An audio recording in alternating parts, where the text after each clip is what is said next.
Order! Order! You are an incorrigible delinquent at times. Behave yourself, man!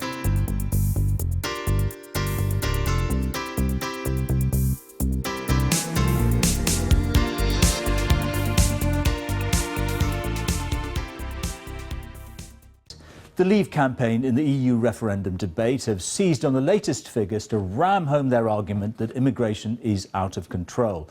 Net migration to the UK, that's the difference between the numbers coming and leaving in 2015, was 333,000. That's the second highest level ever recorded. More than half, that's 184,000, came from inside the EU. The government acknowledged the figure was too high, but insisted it was sticking to its aim of getting the number down below 100,000 by 2020. Our political editor Laura Koonsberg has our first report. My name is Anatolis, you can call me Tony. I originally from Latvia and I came to UK in 2012. My name is Victoria, I'm from Latvia, from Riga. I came to Scotland 2011 because my husband found job here. My name is Ramunya. I was born in Lithuania and in 2004 I stay here permanently. The names and nations, not just the numbers. Waves of workers and families who've come to the UK perfectly legally from around Europe. I for stay in EU.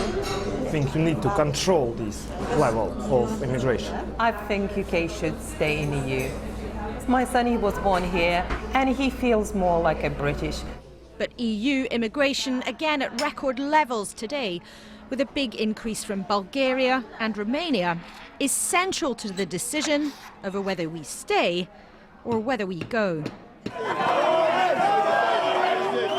Leaving's chief cheerleader says immigration isn't just too high, but trashed his own party's plan too. I think that they show the scandal of the promise made by politicians repeatedly that they could cut immigration to the tens of thousands and then to throw their hands up in the air and say there's nothing we can do to You do said so. it was cynical to make that promise and stay in the EU. Now that's a different thing. You're suggesting it was misleading people. We can't do it. I think it is cynical to say that we can continue to control immigration from the EU when we can't. And he'll use that to try to get you on side. The campaign's been ugly in Westminster for weeks, but it's testy on the stump now too. Believe it or not, this gorilla has complained to the police about allegedly being punched. One man ended up on the ground in the frenzy. The trouble for the government side is that they are miles off their immigration target. In 2010, they promised to get immigration under 100,000. Right now, it's more than 3 times that. But roughly half is from outside the EU. Reducing net migration to the sustainable levels that existed before Labour lost control in the late 1990s remains absolutely the right focus because of the pressure on public services and the speed of rate of change. That remains the intent of this government. But campaigners who want to stay inside the EU say outers are whipping up fear. This poster from Operation Black Vote controversially captures that concern.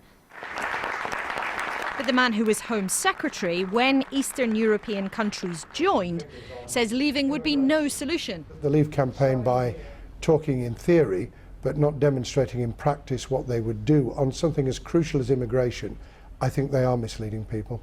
Did you imagine anything like the numbers of people coming from other European countries to this country when you were Home Secretary? There's no question in my mind that we did not anticipate back in 2004 the numbers who would come. A clear conclusion with the benefit of looking back. Deep feelings, strong arguments over immigration that outers hope to turn into votes. Laura Koonsberg, BBC News. Well, among the towns up and down the country which have seen a sharp influx of migrants in recent years is Goole in East Yorkshire. So how do people there feel about immigration and how could it affect their votes in the referendum? Our correspondent Danny Savage has spent the day in Goole and he joins us now. Danny. George, Goole is a town with a population of about 20,000 people. Now, roughly 15% of that population are foreign nationals who've arrived here over the last 15 years or so. So when it comes to migration, opinion is divided. There are some businesses that see it as an essential thing. There are those who try and see it as a positive thing as well. But there are also lots of people who feel threatened and unsettled by it. So when it comes to the EU referendum, migration is a big deal here. Out in the Vale of York, a busy packing plant sees British carrots sorted by foreign workers. 80% of the workforce is from Eastern Europe. The prospect of leaving the EU is a worrying one. There's one thing for sure, it won't be as easy as it is now. It's easy now to get people to fill my business and meet my consumer needs, but we have some really good local ones, just can't find enough of them. Dobry wieczór. Dzień dobry. Labdien. A few miles away in Goole, you could be greeted in 15 languages at this primary school. Built for 200, it now has 400 pupils, mainly due to migration, although they work hard to sing from the same sheet. Currently, classrooms are full to bursting. There are literally 1 or 2 places left in each class, having recently increased it to 50 per year group as well. But migration here, good or bad? I'd still say it's a good thing. Again, enhancing the curriculum, really ensuring those children are international mindedness. Not all primary schools across the country have that experience. As far as the public services, Goule's overwhelmed. Shirley Marshall has lived here for 60 years. She's not alone in her concern about migration. The parents take children to school. I can't understand what they're saying.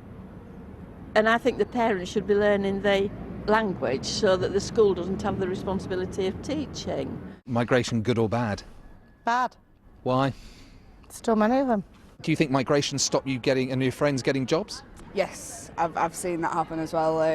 Like factory work, for example, you find a lot of migrants get the jobs easier than us because they're willing to work for less. Definitely voting to come out. But because of migration or other things? Because of migration, because of other things as well. But, you know, migration is a big problem. It feels like the issue of migration is at a crossroads. What, if anything, will change? Danny Savage, BBC News, Goole. I've been getting away with it all.